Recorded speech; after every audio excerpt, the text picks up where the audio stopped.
Welcome to the Love Love podcast. I am back in the studio with my husband, Mr. Quincy Martin. He and I are going to continue the conversation around AI and try to answer all of those questions you guys have out there. So, Q, before we begin, can you please tell our new listeners who you are and what you do? Well, my name is Quincy Martin. I am the owner of Q2QM Consulting. We are an IT and AI consulting firm. So the network security, system security, network setup is one piece of that. And the larger piece right now is the AI training, the AI implementation into business. So that's what we get to discuss a little bit, and that's what I do. Well, awesome. That's a lot. So, since our last conversation, what changes or trends in AI have you noticed that are impacting businesses or individuals the most? Well, I think some of the biggest changes are that folks are really starting to come on board with the mindset that AI is here, and they need it because it's here, it's Hmm. involved in everything that we do, whether it be personal or whether it be business. Some of the big changes that I've seen probably since the last time we talked is um, something called agentic AI. So we deal with agents. So now we're actually moving into that phase to where we're building AI agents to actually complete full tasks. So it's no longer just creating images or writing, a paper or writing an email. We're actually creating agents to actually do real work.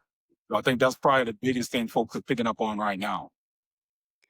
Correct. And you've gotten some calls about how those agents could assist in individuals' businesses.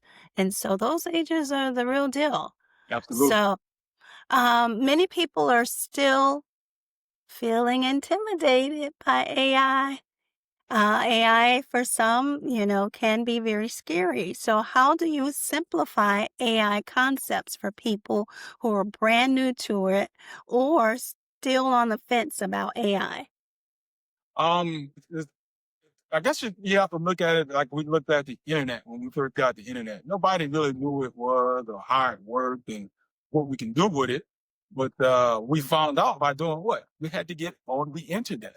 And then we realized, hey, That's true. this thing is pretty cool. There's some, things in it that we've never had before. Well, it's the same thing with AI. AI right now is just it's the quote unquote new hotness, but technically it's been Mhm. around for a while. But I think mainstream folks are just starting to come on board with it, just starting to use it.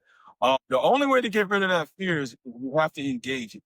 You have to get out there, and I know everybody's heard of Chat GPT, and I'll hop on there for this time being because everybody has access to it. And the fear, I'm not saying that it's unwarranted, but you should easily check it from the simple fact that the AI that's available to you now, whether it be ChatGPT or some other AI tool, is there to enable you and help you to do what you do best. So that Mhm. I know I say all the time, there's really no need to fear. I get it. People fear what they don't understand. But it becomes the point to where, how much understanding do you need before you actually get out Mhm. and try it? It's not like Yes. it's not like it can physically hurt you. Now you can do some weird things in it if you get, off the beaten path and not put forth the effort to really learn about it. But the key thing is to get out there and start using it. So that's the best Mhm. advice I can give somebody that's still kind of hesitant or still quote unquote feeling it a little bit. Just think about it as, hey, when the internet came along, when personal computers came along, we didn't know what all these things were going to do. But now Mhm. I won't say we can't live without them, but they make our life a whole lot easier. AI is here to make your life a whole lot easier.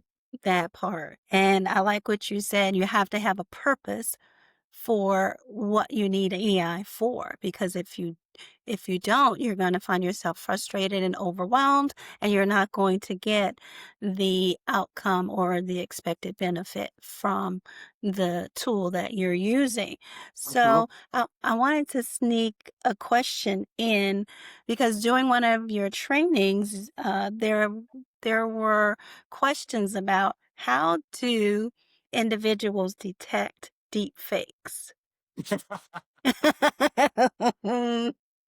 I mean, hey, that's a good question. I'm actually going to be doing some training with Loyola Marymount out in California. I'm actually going to be doing some deep fake training with them. I've actually created some different types of deep fakes. The key thing up front with deep fakes is to not believe your lying eyes. If it doesn't feel real, if it doesn't look real, then it probably isn't. In this day and age, with the type of technology that we have, the different types of tools that are available to not just AI practitioners like myself that, want to use AI for good, but you have folks that want to use it for nefarious reasons, whether that be, you know, impersonating somebody to get a ransom or Mhm. impersonating a businessman to have their company send them billions of dollars to some unknown location because they say, hey, like I was talking to him, I was talking to my boss. I know I was talking to him because I was on FaceTime or I was on, teams with him. But the technology has sped up so much to where I can actually clone myself. I won't say I, but we can actually clone ourselves in real time.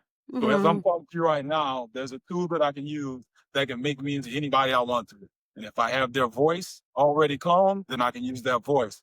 So I think Mhm. the key thing with deep fakes is to make sure that you take that second and third look. Normally, Yeah. the giveaway is the mouth, Yeah. or the eyes, or just the erratic movement. If you follow me on Facebook or on LinkedIn, I use AI image of myself, an avatar. It looks just like Yes. me, and when I put my voice to it and it speaks and it's animated, it looks just like me, and it's that technology is getting better. But for somebody that Mhm. knows me and they see that, they can tell, okay, well, that's not. It doesn't look like him. Okay, well, okay, so Mhm. your eyes are not lying to you. So just got to be vigilant with that. But yeah, so that's like the next thing that a lot of folks are really getting interested in because it's hitting a lot of businesses, a lot of college Yeah. campuses. So people need to be aware of it. Truth. I'm noticing that social media platforms are, notating whether or not a video or pic is AI. That's helpful too in itself. Well, thank you. Yeah, they have a lot of tools out there now to actually determine whether something is AI, whether it be a video or voice, and even some documents. But you have to keep in mind, the quicker they make those tools, the quicker the nefarious folks that want to use AI for nefarious reasons, they're making Mhm. counteractive tools. So there are tools out there now that can Mhm. fool AI to think it's not AI. So it's Gotcha. a kind of struggle, but it's no different than, information technology. We're talking about network security, image security. Every time we patch a vulnerability, the hackers are going to try to find another vulnerability. The same way with AI. So you just got to keep that in mind. Got it.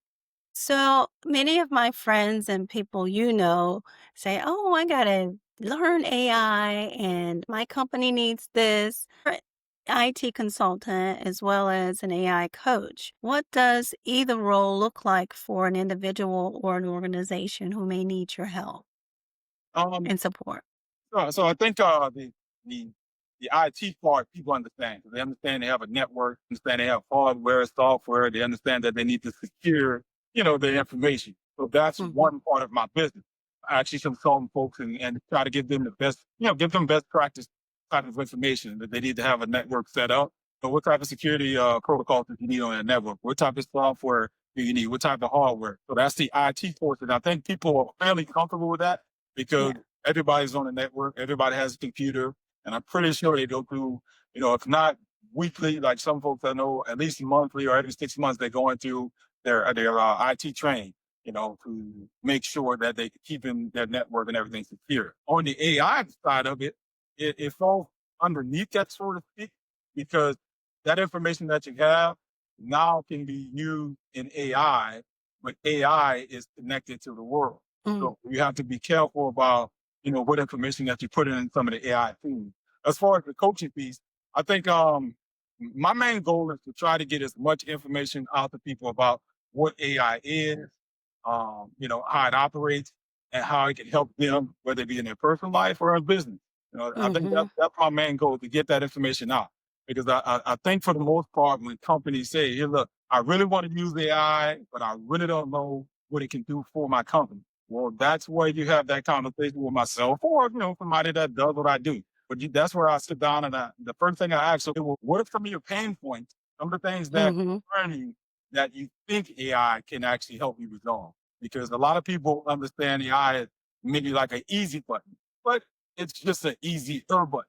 Because if your processes and your procedure and your tools and your techniques are not aligned, then AI can just exacerbate that. But the simple fact is that it is going to do a lot of stuff that you think you wanted to have done.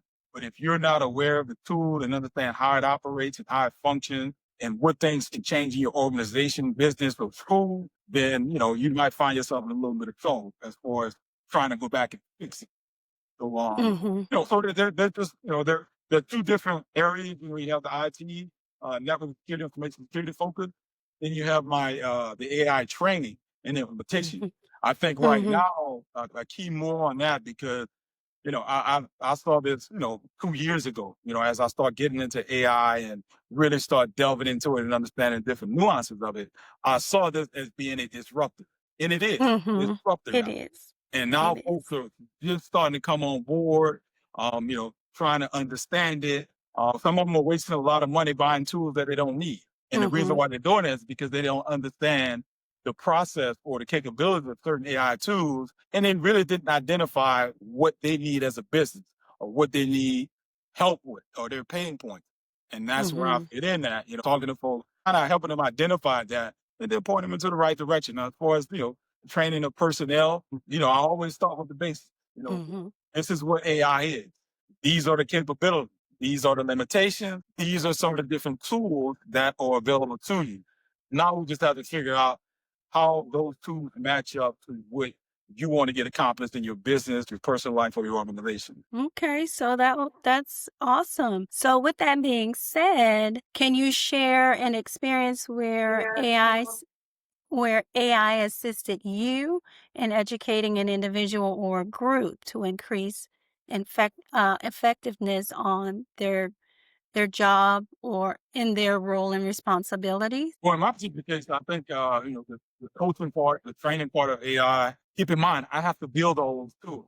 So I have to build, whether it be a website or a PowerPoint presentation or just the information, the collate that information in order to teach the training. So Mhm. initially, for me, I think being able to create those different um, tools and with those projects of being able to coach folks and teach folks about it, I've become more efficient because I'm aware of the certain type of Mhm. tools that I need. Something that Yeah. used to take me, hour, 2 hours, 3 hours to do, I'm able to accomplish in, 10 minutes. And then if Mhm. I don't like it, guess what? There's another 10 minutes and I can fix it. So I think, Sure. in my personal use of AI, that's just mainly engaging, customers or people that I'm helping provide training for. So it just helps me build those tools. So when people see these tools, when they see the deep fake on the screen, Mhm. they're amazed by it. I know how to Right. create it and I explain like what it is, but Mhm. it's not, rocket science. But at the end of the day, you have to understand the tool. Or when they see these PowerPoint presentations, man, that's a dynamic PowerPoint presentation. Okay, well, Yeah. back in the day, I was spend, 5, 6 hours, a couple of days. I think we all have. You're Yeah. constantly going back and forward with that PowerPoint, trying to get all the things, everything bright and shiny and nice. So when you present it, it's Mhm. conveying what you wanted to convey. Now with the advent of AI, I mean, you can prompt that thing just how you want it prompt and it'll spit it out and then you can tweak it from there. So for me Okay. personally, that's how I like using all of the tools that I have. And that's basically to design programs and training continuum that can help other folks. Nice. Well, I know you spend a lot of time on it and you teach me quite a bit. So, what do organizations gain when they invest in AI based professional development? Well, Because I know you do training and stuff. the main thing they get is the knowledge. I don't think that folks can move forward realistically in this Mhm. AI diaspora that we're in right now Mhm. without understanding the basics. So I think the key things that a business or organization that signs up for my training, I'm always gonna kind of start where the lowest person's understanding of AI is at. And for me, if you're asking me to come out and teach AI, then I already know that you may have one or two people that have done a few things in AI and Mhm. they created an image or they use Copilot to create a document or have their emails and all. but they don't really understand what's going on kind of behind the scenes. So my Mhm. mindset is to make sure the business or the organization understand the basics. Because I think if you understand what AI is and you understand kind of how it operates Mm. and some of its capabilities and its limitations, especially when it comes to things like Yeah. security and making sure you're not putting the wrong information out there. I think when you understand that, I think that kind Mhm. of strips away, like the question you had earlier, that strips away a lot of the fear because now you Yeah. kind of understand how it operates. Okay, this is no more than, for lack of a better way of putting it, just a computer program that's capable Mhm. of doing a lot of the things that we as humans are able to do. Mhm. But AI is able to do it faster and more efficiently. But Mhm. AI is dependent on us to put that input Yes. into training how to do those things. I think businesses and organizations and individuals that look me up and request me to come out and do AI training, they're actually setting the foundation. I think if you have a solid foundation, understanding AI, how it operates, you'll have a better understanding of how to incorporate it in your business. Because if you don't, Mhm. then you're just gonna go out there and buy this tool and that tool. And trust me, these tools are Yeah. coming out. Seem like they're coming out every day, but they're probably coming out every 20 minutes. Because my email stays full with folks wanting me to test the new hotness. And so the main Yes. thing I'll do is I'll go to the page, I'll check it out. Say, now I already got something that does this. Mhm. I already know a tool that does that. So I think baselining that information for organizations and businesses is probably the biggest gain for those folks that actually want me to come out and do the training. Awesome. So you mentioned efficiency. Hmm. We're in a fast-paced world. Hmm. Uh, Companies are looking to onboard employees faster and more effectively. How do your PowerPoints, videos, and training tools that are built with AI help companies kind of problem solve this issue? Well, I think one company I was working with had to develop some training for onboarding. And the key concept of onboarding is making sure that you can get the information pertinent to your company and organization to your new employee as fast, as efficiently, and as thorough as possible. Well, that can include a lot of different things, whether that be a Hmm. PowerPoint presentation or whether that be an avatar speaking or sitting in the class and Imagine. having your onboard trainer teach that information. I think with AI, it kind of speeds up that process because now you have a Hmm. tool that you can use to create these different areas of training programs. So whether you want to create a video or whether you want to create a PowerPoint slide or whether you want to use a live avatar, it saves time, it saves resources, and it's easily adjusted. So as something changes in the company, it'll take you less than 5 minutes to go in there and update an AI generated PowerPoint slide or an AI generated avatar that you may have set to speak on certain issues. So I think Hmm. those things, just the efficiency of it, help with onboarding or just trying to get that information out to folks, quickly, more efficiently, and making sure it's thorough. Beautiful. So, we talked a little bit about purpose and intent for AI tools when engaging with those. What's the number one mistake businesses make when trying to adopt an AI tool?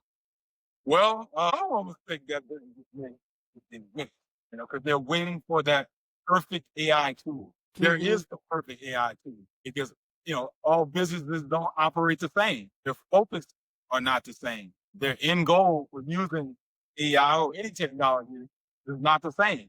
So the main thing they have to kind of nudge themselves along with is to not wait. There are more AI tools out there that can help you solve more problems than. But Hmm. at the end of the day, it becomes one of those things where you actually have to identify those, like I mentioned earlier, those pain points. What can AI do for me that's going to make me more efficient? That's going to gain me more customers. That's going to help me sell more products. That's going to improve the service that I'm providing to folks. So Hmm. once you identify those things, then you're able to look at the different tools and then you're able to actually combine whatever you need to combine from a tool perspective, from a personnel perspective, and from a training perspective. And you Hmm. got that continuum there. So once you have that aligned, then you can move forward. You can teach your folks how to use this particular AI tool. make sure they understand that when you use this tool, these are the things we're going to get from it. AI is not perfect. There's no perfect tool. My best advice for businesses and organizations that are still kind of sitting on the fence about, first of all, getting AI training, and second of all, trying to figure out what tools are going to work best for them. My best advice is just stop sitting on the fence. Just do it. Do it. Just do it. So, for someone listening right now, what's one simple way they could start using AI today to save time at work or at home? I think it depends on what access we have.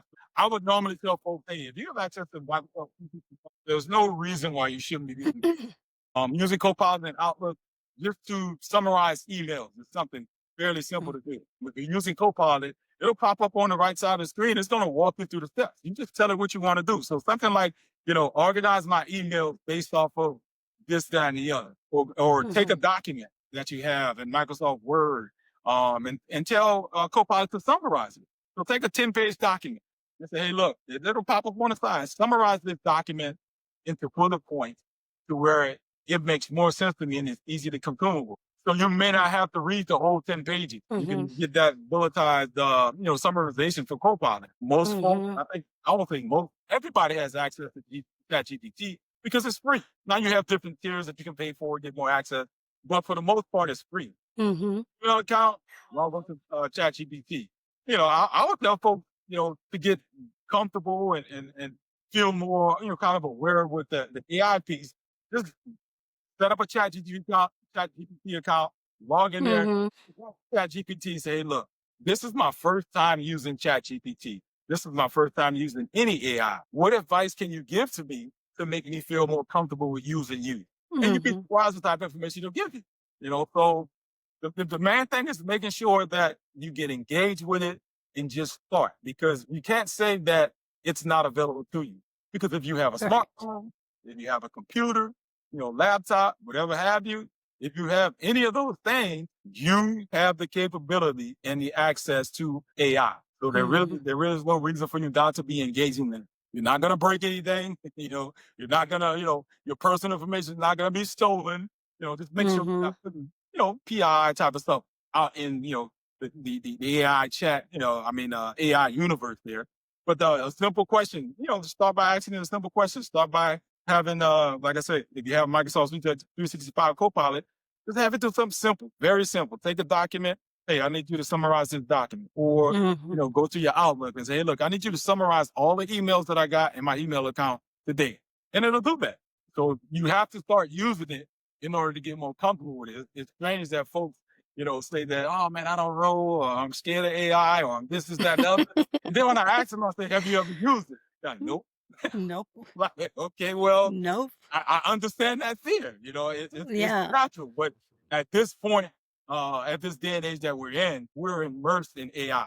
It's everywhere. Yes. I mean, if you're using your Google Maps, you're using AI. If you're using Netflix and it recommends a movie that you like, you're using AI. So you're using it.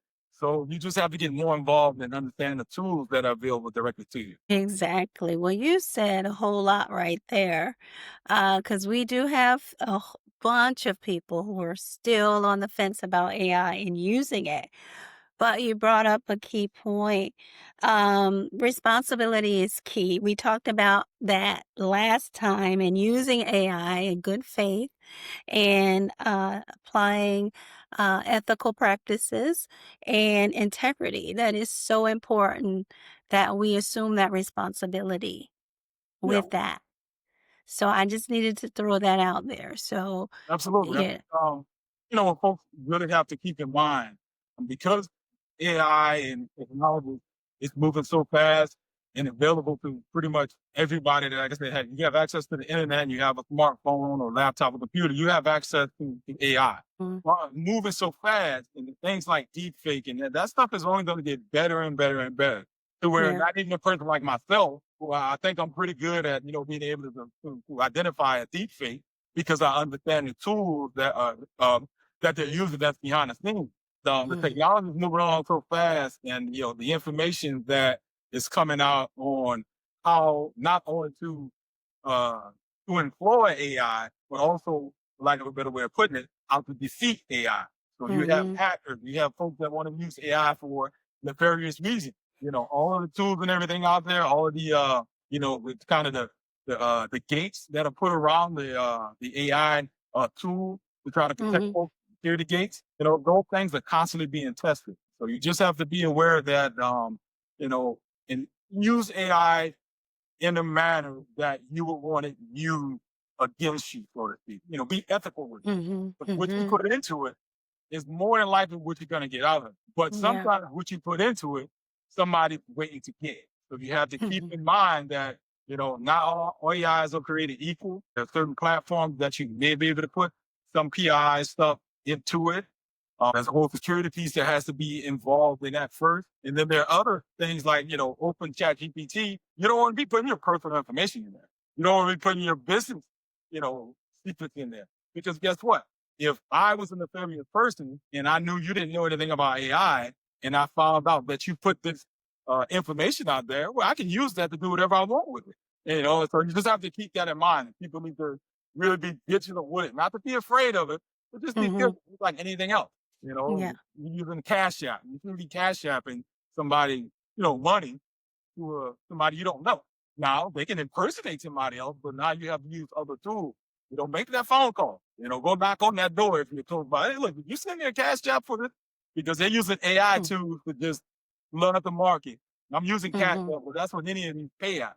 They're just flooding the market with all this stuff. So you got to keep that Yeah. stuff in mind. Be You vigilant. gotta be vigilant because I may have gotten like 5 phishing emails in one day Yeah, yeah, using AI information that they get from your websites and places you've been, so you have to be vigilant. absolutely. Thank you for that. You'll be at a business summit on October 3rd. What can attendees expect from your session on that day? I think at the business summit, I'll hit a lot of the key points, things that are going on in the business world. I'm pretty sure I know I'm going to cover, some basics of AI and how you can use it in your business. Because a Mm, lot of people are still trying to figure out, okay, well, I know I need to use AI, but I really don't understand how it can help me. mhm, So at the business summit, I'm going to go through some scenarios, and I'll go through a couple of different tools to actually get folks informed.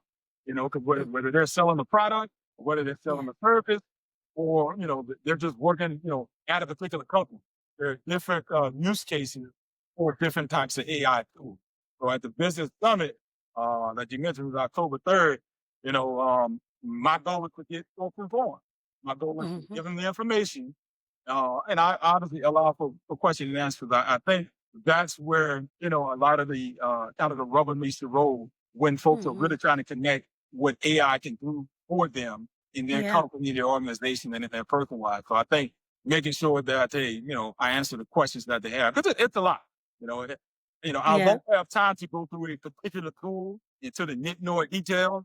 So I have to kind of use those big blue arrows and make sure that I hit those areas. Like customer service support and how AI can help with that, or mhm, how AI can make engineering products more efficient because you're using robotics and agentic types of AI. So I'll cover some of those things and make sure folks get what they need to get out, what I think they need to get out of it. And then after mhm. that, that's when obviously you can set up those follow-on training and classes to speak more specifically to the different tools. Cool. And you'll be at the library to do a couple of AI presentations here in Onslow in October and November.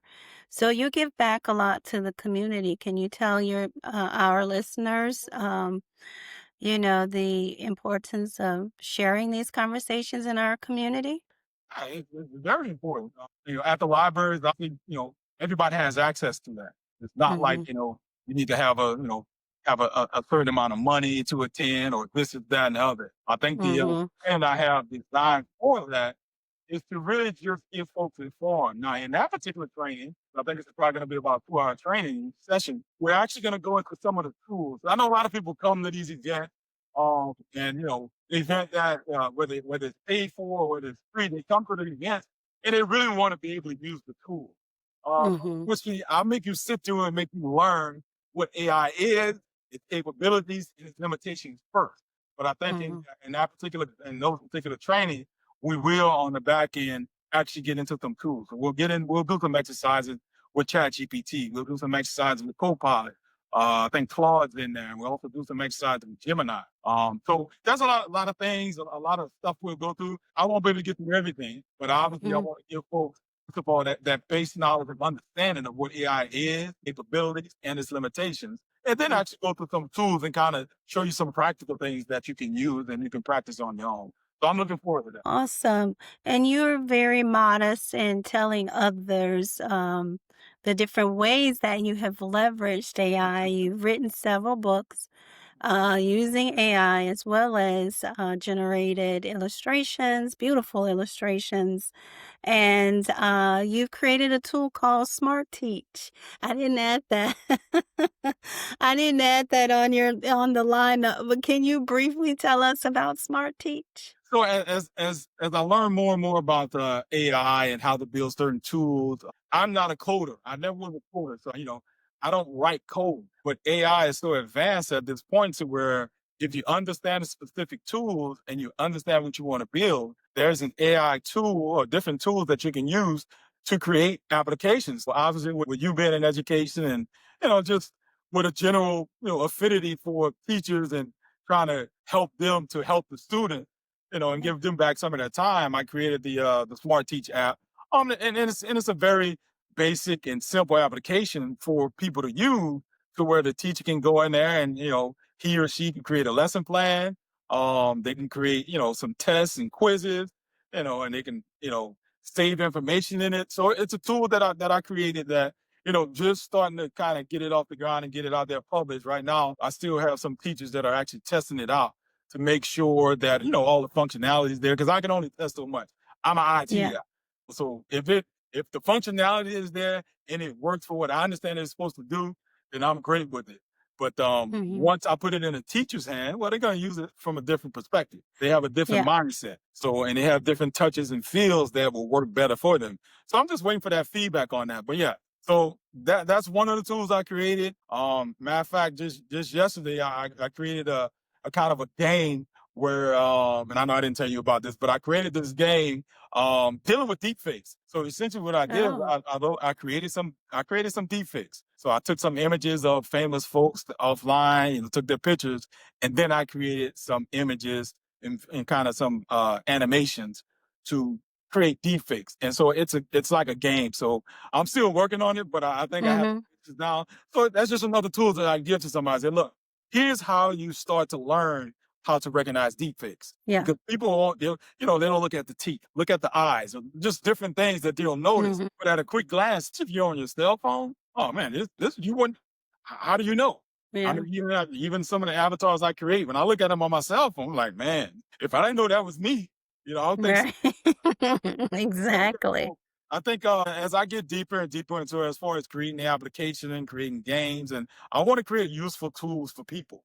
Yeah. So if I can do that, if I can give folks access to it, and that's the main, Hmm. getting the feedback, not just from those particular tools, but even from the AI trainings that I have scheduled and the ones that have already occurred.